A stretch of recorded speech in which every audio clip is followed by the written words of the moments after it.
नमस्कार व्यूअर्स, मैं हूं अमीश देवगन और आप देख रहे हैं प्राइम टाइम का award winning show Aar Paar, number 1 show Aar Paar. America में भारत के खिलाफ प्रोपेगेंडा फैलाने वाली एक संस्था है जिसका नाम है यूएस CIRF, यानी अमेरिका का अंतर्राष्ट्रीय धार्मिक स्वतंत्रता आयोग। इस संस्था के कर्ता धर्ता कौन है, आज मैं इसकी पूरी पोल पट्टी आपके सामने खोलूंगा। इसका पाकिस्तान से कितना गहरा और कैसा संबंध है यह भी मैं आपको बताऊंगा, लेकिन पहले आपको यह बता देता हूं कि प्रोपेगेंडा फैलाने वाली इस नौटंकी कंपनी ने भारत के खिलाफ क्या किया है। इस संस्था ने एक रिपोर्ट जारी करी है जिसकी 2 कौड़ी की वैल्यू नहीं है, जिसमें आरएसएस और भारतीय एजेंसी रॉ के कामकाज के तरीके पर सवाल उठाते हुए यूएस में इस पर बैन लगाने की मांग उठा दी है। इस दिवालिया सोच वाली संस्था पर तो मैं कुछ नहीं कहूंगा, लेकिन हैरानी की बात यह है कि इसके सुर में सुर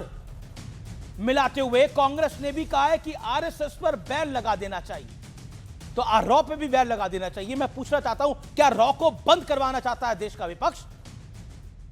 बल्कि कांग्रेस तो 4 कदम आगे निकलते हुए यह कहने लगी है कि संविधान विरोधी आरएसएस देश की एकता और भाईचारे के लिए खतरा है, जहर है। अब आरएसएस का सियासी विरोध तो समझ में आता है, क्योंकि नरेंद्र मोदी, अटल बिहारी वाजपेयी, अमित शाह, लाल कृष्ण आडवाणी, राजनाथ सिंह, जेपी नड्डा, नितिन गडकरी, ये तमाम नेता वहां से आते हैं।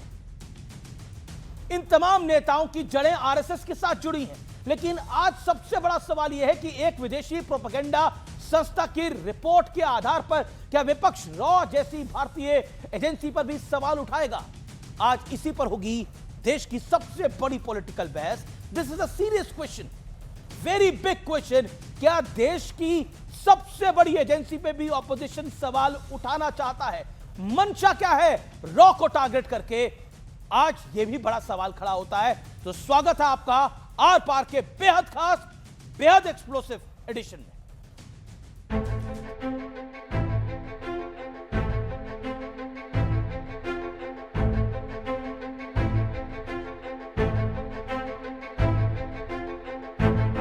जहां से वो बीजेपी निकली है उस संस्था को बैन किया था सरदार पटेल ने, और आज जरूरत वही है। 21वीं सदी के कौरव हाफ पैंट, खाकी हाफ पैंट पहनते हैं, हाथ में लाठी लिए होते हैं और शाखा लगाते हैं। अमेरिका के अंतर्राष्ट्रीय धार्मिक स्वतंत्रता आयोग ने अपनी रिपोर्ट में भारत को कंट्री ऑफ पर्टिकुलर कंसर्न घोषित करने और आरएसएस के साथ साथ रॉ जैसे कुछ संगठनों पर प्रतिबंध लगाने की अपील की है। इस पूरी खबर को जानने से पहले ये जानना जरूरी है कि जिस USCIRF ने ये अपील की है, उसकी अध्यक्ष विकी हार्टजेलर भी ये कह चुकी हैं कि मेडिटेशन और योग नहीं कराया जाना चाहिए क्योंकि ये हिंदू और बौद्ध धर्म से जुड़े हैं। जबकि USCIRF के उपाध्यक्ष आसिफ महमूद, जो पाकिस्तानी मूल के हैं और उन्हें भारत से जुड़ी हर चीज से नफरत है, लेकिन भारत के विपक्ष ने इस रिपोर्ट को हाथों हाथ लिया और कांग्रेस ने इस रिपोर्ट के समर्थन में लिखा, अमेरिका की एक सरकारी संस्था ने वहां आरएसएस पर प्रतिबंध लगाने की मांग की है। महात्मा गांधी की हत्या के बाद सरदार पटेल ने आरएसएस को भारत में बैन कर देना था। सवाल है कि क्या कांग्रेस रॉ को लेकर भी अमेरिकी संस्था वाली रिपोर्ट से सहमत है? कांग्रेस पार्टी रॉ के विरोध में बोल रही है। कांग्रेस पार्टी इस कमीशन के साथ खड़ी है। कहीं न कहीं भारतीय जनता पार्टी और मोदी जी के खिलाफ बोलते बोलते आज कांग्रेस पार्टी भारत के खिलाफ, इंडिया के खिलाफ खड़ी नजर आ रही है। आरएसएस पर जो प्रतिबंध की बात कर रहे हैं, तो सर्वे भवन्तु सुखिनः सर्वे सन्तु निरामया के संकल्प के साथ और सोच के साथ आरएसएस काम कर रही है। आरएसएस के प्रति जो ये दुराग्रहपूर्ण दुष्प्रचार का दौर है, ये दशकों चला है। इस बीच केंद्र सरकार ने तत्काल प्रभाव से इस रिपोर्ट को खारिज कर दिया। इसे पक्षपाती और प्रेरित भी बताया। साथ ही भारतीय विदेश मंत्रालय ने अमेरिका में हिंदू मंदिरों पर हमलों और भारतीय मूल के लोगों के खिलाफ बढ़ती असहिष्णुता पर ध्यान देने की सलाह भी दे डाली। लेकिन आज सबसे बड़ा सवाल है कि क्या विपक्ष पॉलिटिकल हेट में है, देश को इग्नोर कर रहा है? इसी पर होगी देश की सबसे बड़ी बहस। तो वक्त है आर पार में आज के सुप्रसिद्ध विश्लेषण का। ये नजर डाल लेते हैं पॉलिटिकल हिट में देश हित पर ठेस का विश्लेषण।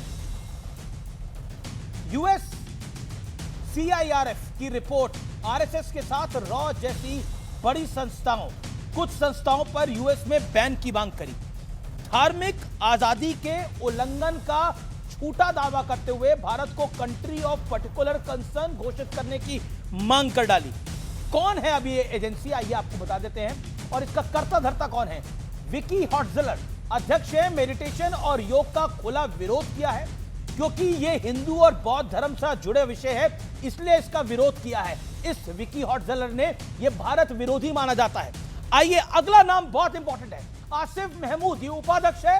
पाकिस्तान मूल के इस शख्स को भारत से जुड़ी हर चीज से बहुत नफरत है।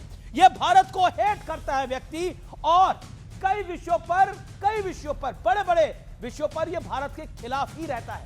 और इसका प्यार पाकिस्तान के साथ है, क्योंकि पाकिस्तान का यह मूल निवासी है। और इसी की रिपोर्ट को आधार बनाकर कांग्रेस टारगेट कर रही है। यूएस सीआईआरएफ की रिपोर्ट को हाथों हाथ लेते हुए आरएसएस पर बैन की मांग कर रहे हैं। निशाना साध रही है कांग्रेस पार्टी। कांग्रेस ने आरएसएस को देश की एकता और भाईचारे के लिए जहर जैसा बता दिया है। जब देश में कोई विपदा आती है तो आरएसएस जाती है, जब देश में कोई कठिनाई आती है तो आरएसएस के स्वयंसेवक वहां मदद करते हैं। और इसके कई सारे एग्जाम्पल हैं, भरे हुए हैं एग्जाम्पल। आइए बड़ा मुद्दा क्या है? बड़ा मुद्दा यह है, क्या कांग्रेस रॉ के मुद्दे पर भी यूएस सीआईआरएफ की रिपोर्ट पर ताली बजाएगी, कांग्रेस और लेफ्ट दोनों? और अब बड़ा सवाल क्या है? आरएसएस के विरोध के नाम पर भारत का विपक्ष देश हित पर चोट कर रहा है। यह आज का बड़ा पॉइंट है।